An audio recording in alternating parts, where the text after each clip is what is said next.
One lone hiker can empty an entire forest in seconds. 10 hikers walking together barely get a glance. That backwards fear is what this series unpacks. Fear in the wild is never random. Every animal runs a constant, silent risk calculation. How dangerous is this? How fast can it move? Here's the strange part of that math. A group of humans often scores lower risk than one.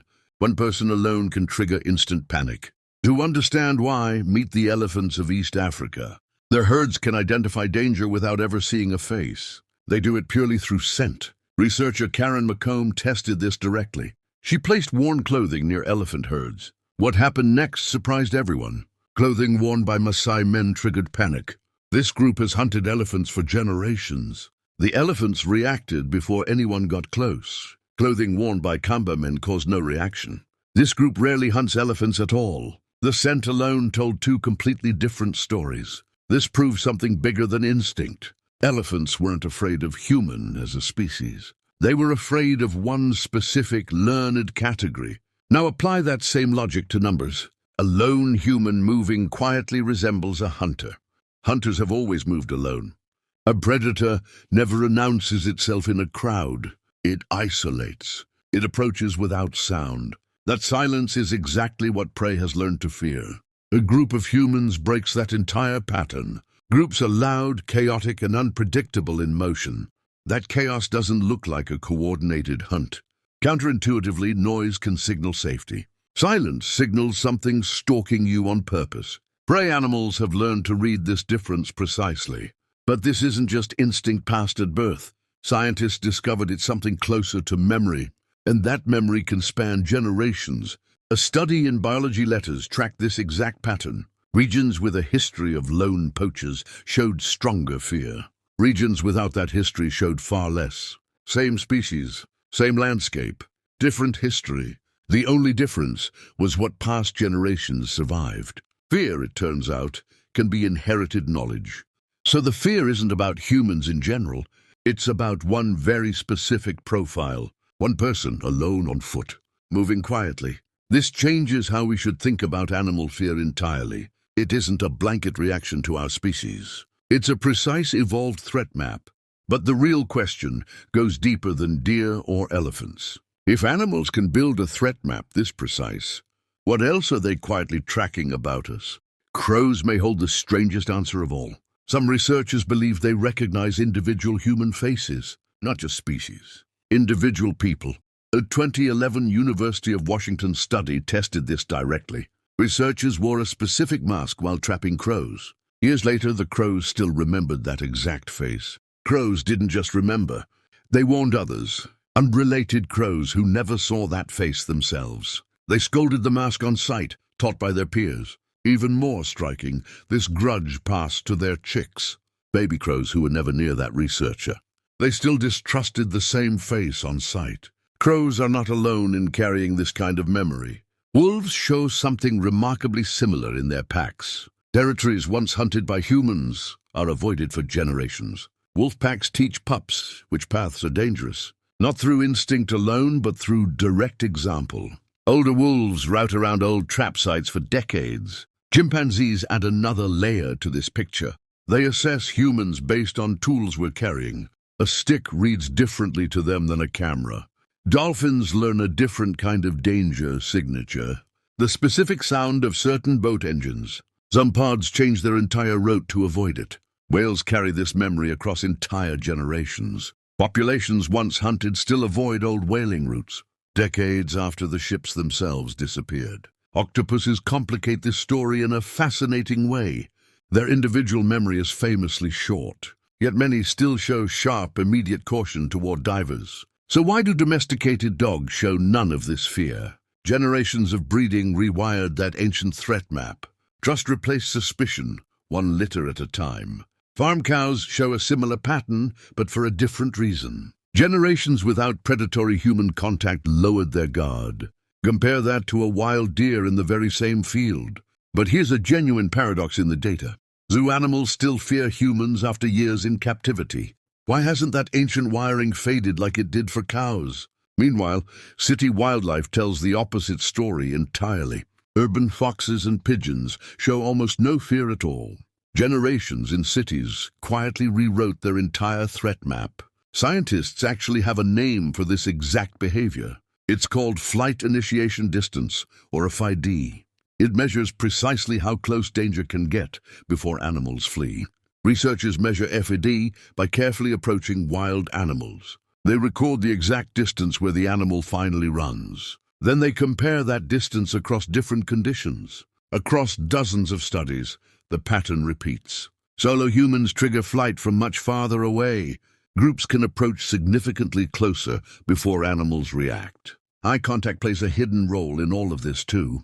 Predators share one specific trait: forward-facing eyes. Prey animals have evolved to detect that exact shape instantly.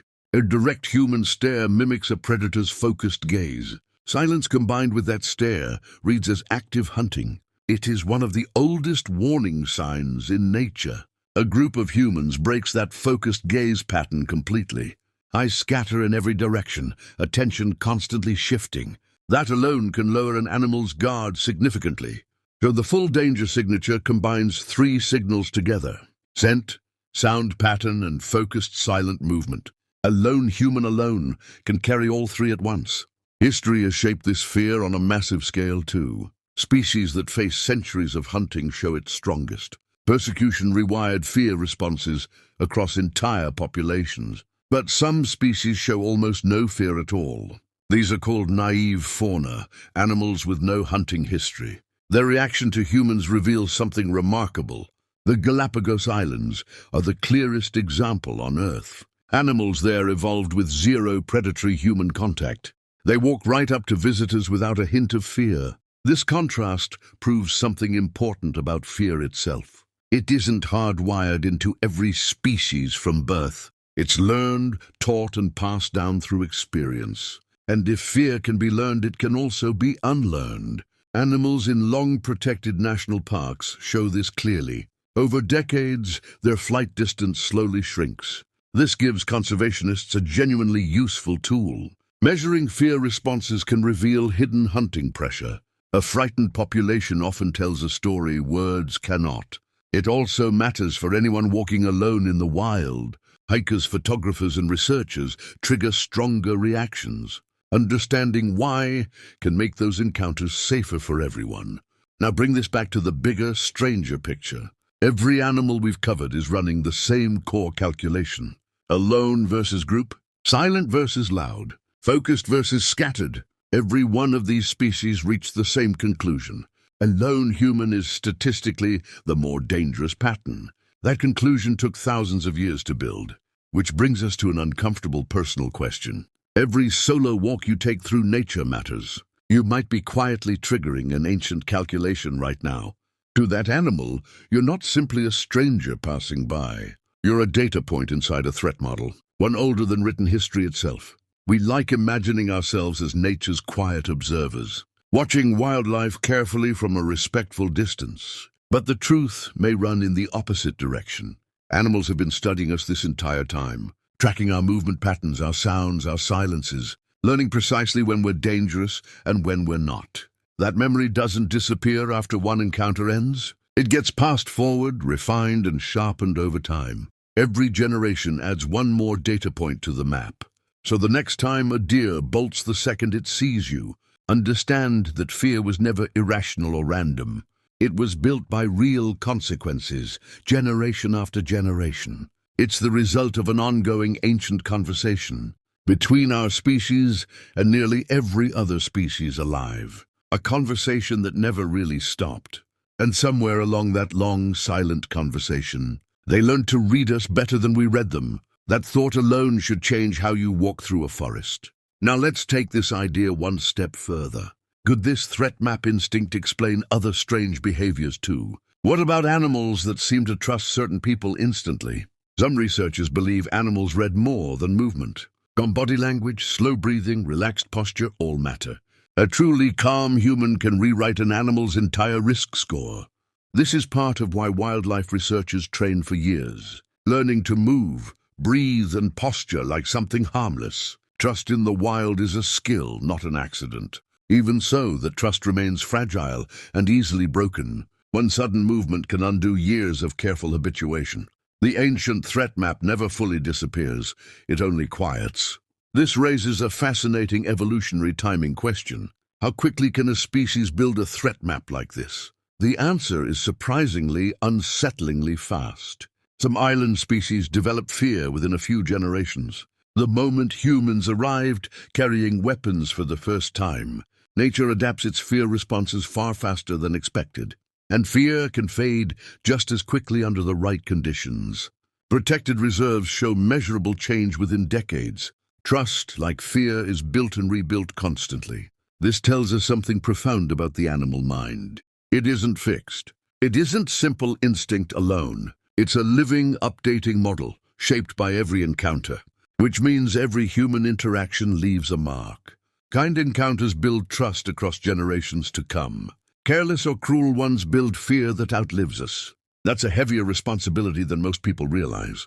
Your one quiet walk through the woods isn't isolated. It becomes part of a story passed down for years. So the next time wildlife reacts strangely around you, remember it isn't reacting to you as an individual. It's reacting to everyone who came before you. This changes fear from something personal into something historical. A living archive written not in books but in behavior. Every flinch and every calm glance both carry meaning. So maybe the real discovery here isn't about animals at all. It's about how visible we truly are in the wild. Nothing we do out there ever really goes unnoticed. So the fear isn't about numbers at all, not really. It's proof that every creature out there is paying attention. And somewhere along the way, they learned to read us first.